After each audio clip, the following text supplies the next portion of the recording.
Hello, Accounting 203 Directed Study students. This is Professor Hassey. This is our week 3 introduction video. We'll have 2 videos this week since we do not have class. Today's date is Thursday, June 23rd. There's this introduction video just highlighting walking into the accounting cycle that we're doing now, and then a review or a lecture video which will be posted on Saturday of this weekend to go over problems 3.1, 3.5, and 4.1, which will help you with quiz number 2. By the way, quiz number 2 is posted. It is available for you to begin your work along with a worksheet file. I will explain that with my video on Saturday. You have until July 6th to do that video. This is an incorrect date here, July 3rd. It's July 6th. You have to post quiz number 2. So I'll go over that on my Saturday video, but today I just want to go over 3 videos that kind of set the stage for us completing the accounting cycle. They're in your Blackboard, but I wanted to present them in this way in one continuous segment to help you get set to finish your work. I see that you all have completed your quiz 1 work. I will grade that and post it before my Saturday video. So let's watch these videos in regards to completing the accounting cycle.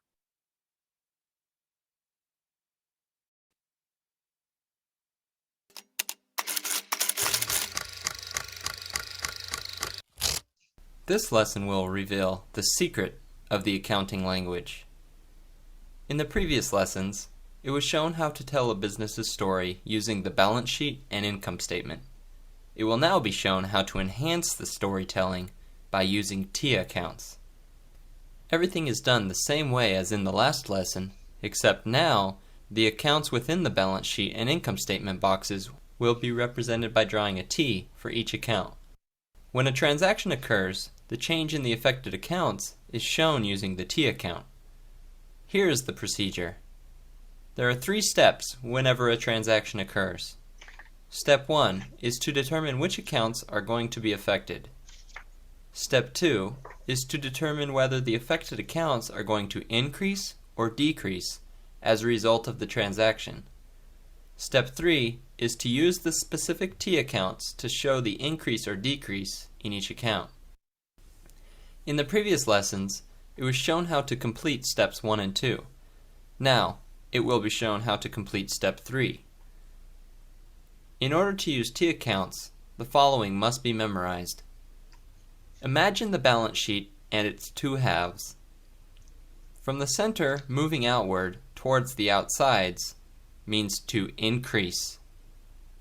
From the outside moving inward towards the center means to decrease. With these rules, T accounts can now be used to show how a transaction increases or decreases a particular T account. If we wanted to show that a T account on the asset side was going to increase by 10, we would write 10 on the left side of the T account. It is written on the left side because the left side is on the increase side.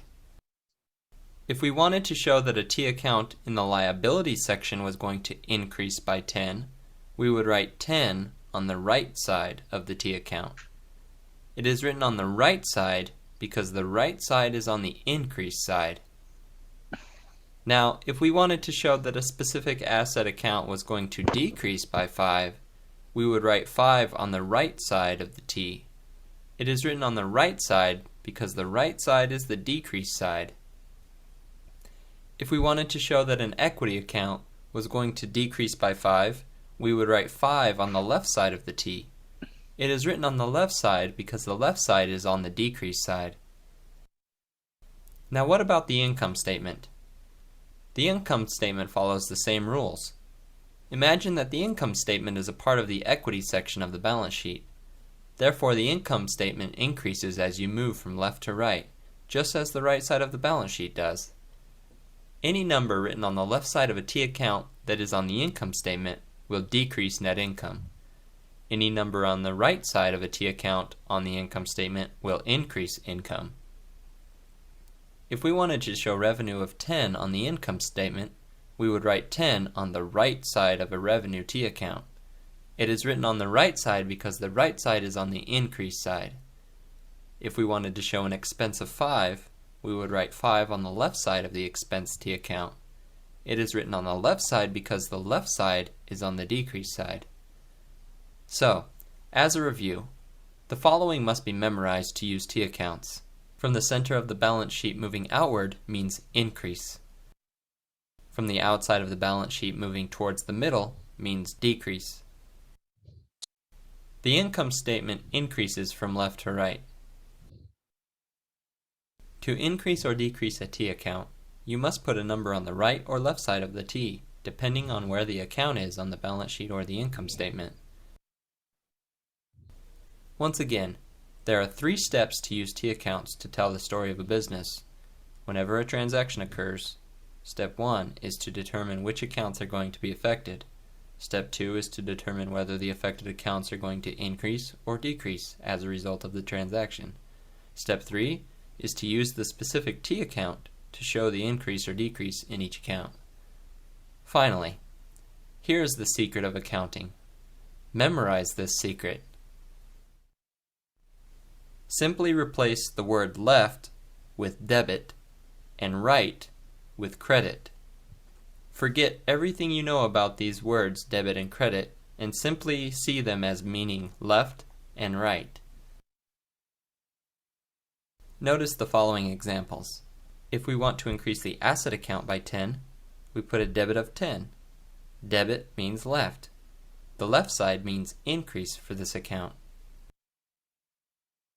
If we want to increase the liability account by 10, we put a credit of 10. Credit means right. The right side means increase for this account. If we want to decrease the asset account by 10, we put a credit of 10. Credit means right. The right side means decrease for this account.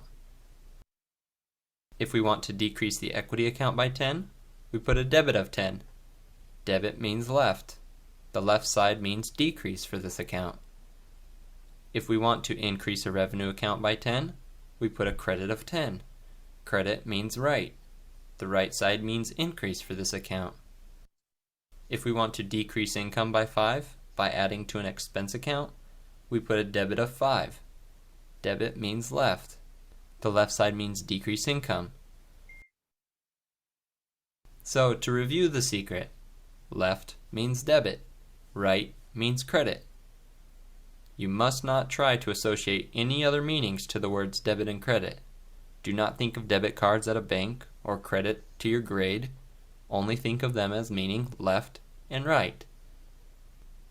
If you keep all these rules in mind, using T accounts to tell the story of a business becomes very simple. It just requires practice like any language learning does.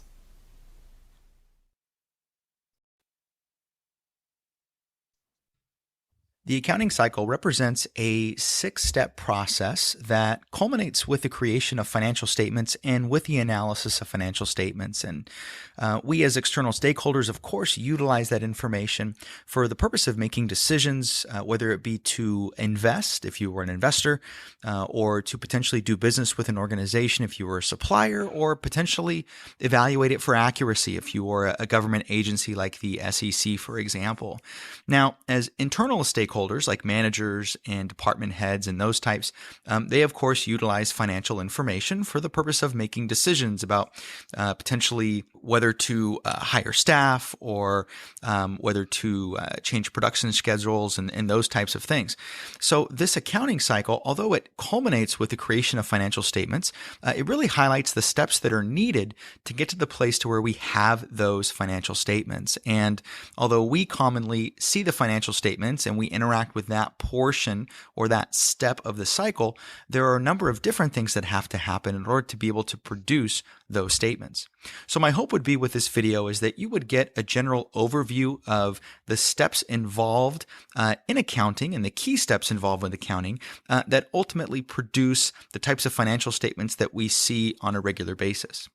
So to start us off, we're going to start with the very first stage here, and that is going to be where we analyze what we call source documents. And source documents include the sources of information. So what you're talking about is many organizations produce a number of different financial transactions, whether that would be sales or that would be expenses, so purchasing office supplies, paying salaries, bringing in revenue from a number of different products. Each of those represents a source document. And so what has to happen first in the accounting cycle is bookkeepers commonly have to go through all of the different transactions and they have to classify those particular transactions. And so they're taking all of these different sales receipts and purchasing receipts and shipping documents, and then they're organizing them in such a way that we're going to be able to produce financial statements. So that's the very, very first step that has to take place in the accounting cycle. Now, the second step to this process involves recording transactions in journals. And these journals can be actually physical journals, and you've probably seen these before if you've done any kind of bookkeeping where you're actually physically writing out the transactions that are taking place, and you have journals for different categories of transactions. Nowadays, with the kind of evolution of technology and the ubiquity of software, we utilize a number of different accounting types of software, including QuickBooks, which is very common, to Aplos and to others. And those are meant to really record the actual transactions that take place. This is where they're first entered into these different journals. So this is really one of the first steps beyond just categorizing them and figure out which kind of entries they are, obviously recording them so that they're written down, and then of course we can organize them moving forward. Now, the third step to the process involves transferring the journal entries to what we call a ledger. And this is commonly done with computer programming and software as well. But this ledger here, I'm going to describe this briefly, is really kind of a specialized accounting book or program. And the whole idea here is they accumulate specific categories. So you have specific categories that are posted. And what they do is they accumulate those pieces of information so we can look at the ledger for specific types of expenses or for revenues. And so that managers here, the idea is that you can find all the information about one type of account in the same place. So with journals, we're really just notating each of the transactions. With a ledger, it is very specific to the category that's taking place. And so it allows managers to obtain all of that information. It's all in one place. And then so we can see the types of transactions that have happened within a certain area. Now, after taking the transfer to the ledger, the next step of the process, which is step 4, is then producing what we call a trial balance. And a trial balance is really what we call a summary of financial data. And it really summarizes what's in the ledgers. And the idea here is that it would allow accountants the opportunity to identify the issues that are going to take place and then, of course, correct them before we move on to step 5. Now, the fifth step in this process is going to be to produce financial statements, or let's say prepare financial statements. And this is rather self-explanatory. If you're utilizing some kind of software, assuming that kind of going back in this process, so kind of going through step 1, assuming that we've kind of taken a look at all of the source documents and categorized them effectively, and assuming that we've recorded them accurately, and then of course being transferred into the ledger and looking just as kind of a quality assurance mechanism in the trial balance, preparing financial statements should be rather simple, especially with today's technology. It really is a matter of a few mouse clicks to produce financial statements, assuming, of course, that they've all been categorized and organized in a fairly effective manner. And that takes us to the last step in the process, which, of course, involves analyzing those financial statements. And this is primarily done by accountants who, again, are going to be looking at those statements and trying to identify some kind of trends and then reporting those potentially to the managers within the organization. Now, if you were to look at these steps to the process, you would notice that there really is a division of responsibility here. So when you talk about analyzing source documents and even all the way up to transferring to the ledger, you're really looking at the responsibility generally of bookkeepers to handle that step of the process. And when it gets to taking a look at the trial balance, preparing the statements, and analyzing those, then you're looking at the role of accountants in this process. And so it really is kind of a shared role between those two individuals to really help produce accurate financial statements. We've learned how to do journal entries. We learned about making a trial balance. We learned about how we make adjusting entries after that trial balance. We make adjusting journal entries, and then we have an adjusted trial balance. Ultimately, we have some financial statements. We have some closing entries. And then we can reverse some things that we made mistakes with. So I think it'd be good we just go through and just kind of go through the process, this cycle, and just talk just to make sure you understand exactly what's going to take place at the firm of how a transaction ultimately is recorded by a company. So first off, it all starts with the journal entry, right? You've got some kind of transaction, you make an entry for it, and it's recorded. That's how it initially comes into existence, so to speak, from a financial perspective. Then ultimately you post it to a ledger. Now for different firms that might be different things. In the old days there was a really big ledger, right? Some big sheet of paper that had there was a book that it was in, and you go to that ledger and you ultimately you update these things over time.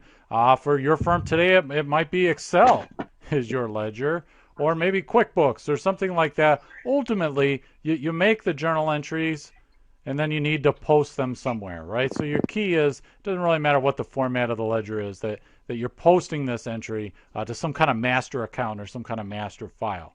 And then after that, remember, you create the trial balance, where you're basically saying, okay, what are the totals, of accounts receivable and all these things, and you've got the two columns, you've got the debits, and then you got the credits, and you just want to see that they balance. You want to see that they're equal to each other. That was kind of the purpose of the trial balance, is to see that things balance.